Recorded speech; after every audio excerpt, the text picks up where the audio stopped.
At this point, I have to mention one of my incredible fails while we were doing this testing.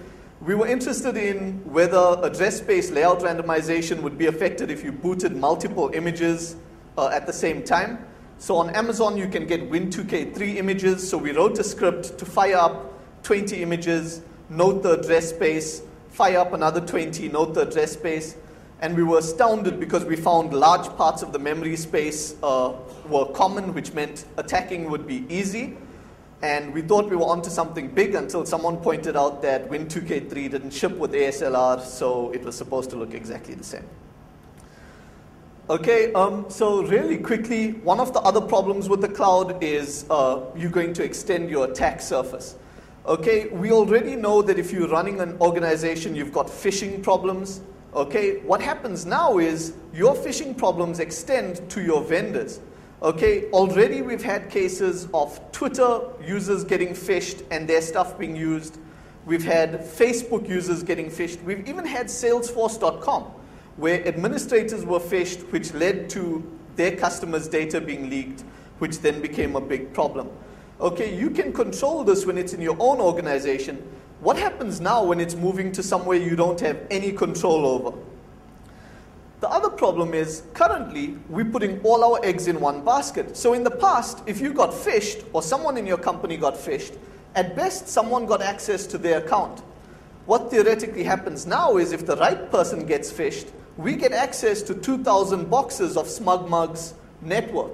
Okay, a simple phishing attack can suddenly translate to something that's a lot more dangerous. It becomes then a question of trust. Why would we be trusting these cloud vendors to handle security for us? Okay, and the moment you talk about trust, you normally get a response like this. Okay, so I was talking to Ben Nagy about Kostya from Immunity's VM jailbreak attack, and he pointed out how scared he was of an attack like Kostya's. Now, Kostya's attack is really clever. He basically allows you to go from guest to host inside of VMware. But what I was pointing out is, we're really scared of someone like Kostya, who's a 1 in a million person. How do we know that Amazon haven't Trojaned their hypervisor natively? How do we know that we're working on a computing base that we can trust? And the normal response is, hey, you have to trust someone. We trust Microsoft to not put something sneaky in the operating system. Why won't we trust Amazon? Okay, but this is a red herring. It's a little bit false. And the reason for this is, if you look at the normal saying, it's trust, but verify. Okay, once someone gives you their OS, you have some way of verifying it. Reverse engineers, in a way, keep Microsoft honest. If they hide something in code, it's only a matter of time before someone finds it. Okay, even guys who've been putting out Trojaned or pre-owned hardware, sooner or later someone reverses it, someone finds out that there's something sneaky under the hood. With cloud services, you just don't know. Okay, if Amazon put in a dodgy hypervisor layer, you don't know that they did. And if they let you test it today, you don't know that that's the same one you're working on tomorrow. Okay, because tomorrow they could change it and you wouldn't be any the wiser.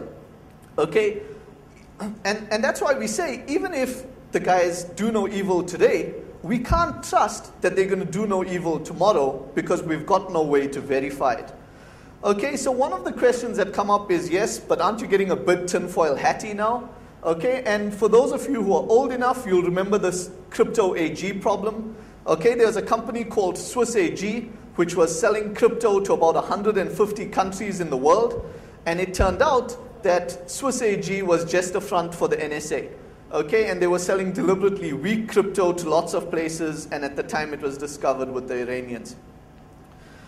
Okay, so one of the things that you need to consider is with the move to cloud, it's almost synonymous with a move to web applications.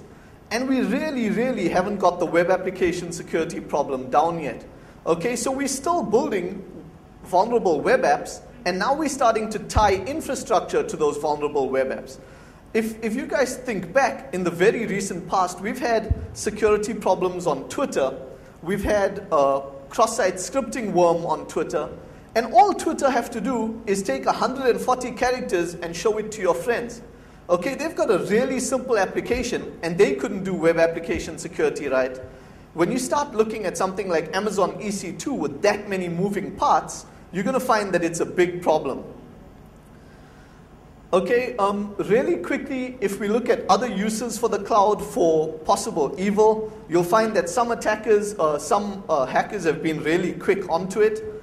For those of you who remember the Debian disaster a little while back, there was a bad commit into OpenSSL which led to weak SSH keys.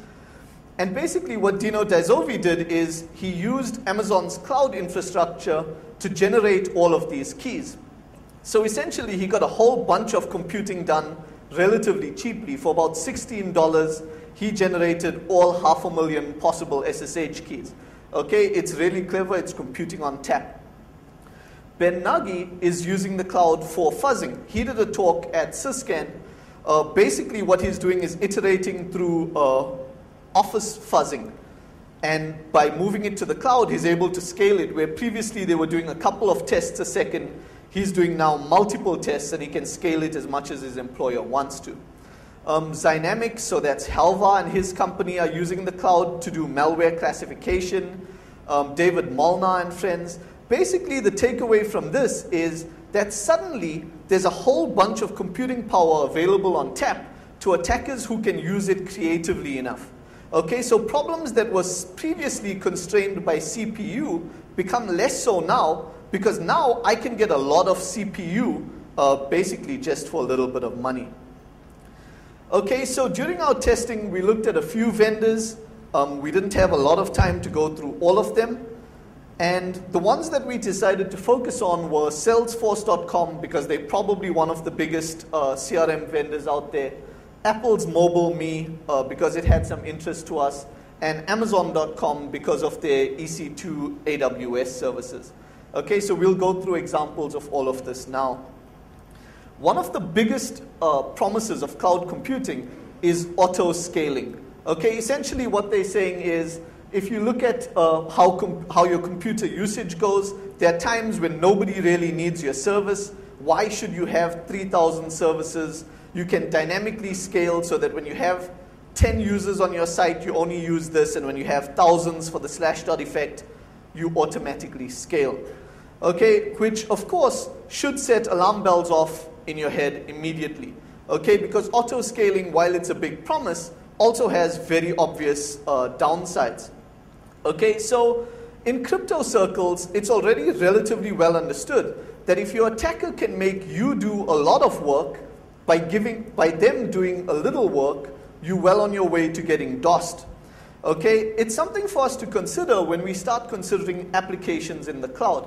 So a long time ago, or about a few years back, Amazon introduced something called SimpleDB, where SimpleDB basically puts a database in the cloud, and they charge you for every transaction that you do using their database. Okay, it's a good model, it seems reasonable, and you can see it's a move towards where content is king. So you don't need to know anything about SQL anymore to build an application that lives in a cloud. You can use SimpleDB and it's relatively small. The question is, what happens if I just do repeated queries on your website? So I just keep saying, how much is the pink shirt? How much is the pink shirt? With every request, you keep getting charged for this. Okay, and Amazon's not going to say anything because they're happy as long as you keep getting charged for it. A little while back, Schneier and a few other people started talking about the problem of incentivization in security. Okay, who's incentivized to make the fix? And when you talk about this auto-scaling problem, people quickly point out that click fraud has been around for a while on the internet. If you look at Google's AdSense, one of the problems they have is click fraud. Okay, but there's a subtle difference that's important. With click fraud, the system almost self-regulates. If I keep putting useless clicks on your advert and you get charged for it, your ratio of adverts to conversions fall, and the value of that ad falls, so you'll pay Google less for each click on each of those adverts. With Amazon SimpleDB, there's nothing that corrects the system. Okay, we keep clicking, you keep paying, Amazon keep collecting. It's one of those things that we're going to need to fix as we go forward. Storage as a service is really big right now because it's really simple to build a storage as a service solution. basically you offer disk access on the internet, and generally you have some sort of client that accesses it and some sort of web front end that allows you to get to it. Okay, which should immediately make you take a second look, because web apps and file systems these days mean that we're almost back in 1990 with NFS. Okay, way back in the 90s, if you were doing a pen test, chances were good that you'd find an NFS store to remotely allow you to get access to people's disk. That whole thing went away for a little while, and now with storage as a service, we've got ways to access people's disk, again, just through a web console. Okay, so I'll blitz through two examples that are not ours. F-Secure recently bought an online disk storage crowd called SteakR, and their whole push is that they do secure storage as a service. Okay, while the announcement was still fresh, Russ McCree from Holistic Security found that if you just named the file an XSS string, effectively you'd get XSS on their application. Okay, how far you take the XSS depends on you. Apple's Mobile Me, Jeremy Richards took a quick look at it, and he found that if you just inserted .. okay, so old directory traversal, when accessing a folder, you could get directory listings of files that were not in the public folder, so private folders. Okay, and if you sent your request well-formed, again, just with the .. essentially you'd get access to anyone's private files sitting inside of Mobile Me. Okay, what else is interesting about this is that this happened in the last 4 months. Okay, now Apple's Mobile Me is disk storage that Apple say you can happily use. There's some big names using Apple's Mobile Me. The problem came up, the problem was fixed, and nobody even knew about it. Okay, you get this by going to Amazon's security, Apple's security page and getting their list of tester credits. Okay, so all of the data on Mobile Me was available to anyone who inserted .. in the request, and nobody knew about it. Okay, so we start to take a look at SugarSync, which is another Mobile Me solution. But before we do that, we've got a few minutes. I'm going to do a quick diversion into one of the things that we thought would be hopeful for testing in the cloud. Okay, so for those of you who've been here before, one of the tools that we released a few years back was a tool called Crowbar, which does generic brute forcing on the web. Okay, and the reason why we built it was because if you take a look at a typical web application, in this case, we're trying to brute force the username. So we've got username Bob, password cat. It sends back a message that says, sorry, your password's incorrect. Okay, we go again, Bob, password dog, sorry, your password's incorrect. Okay, Bob, password fish, it comes back and says, okay, you cool.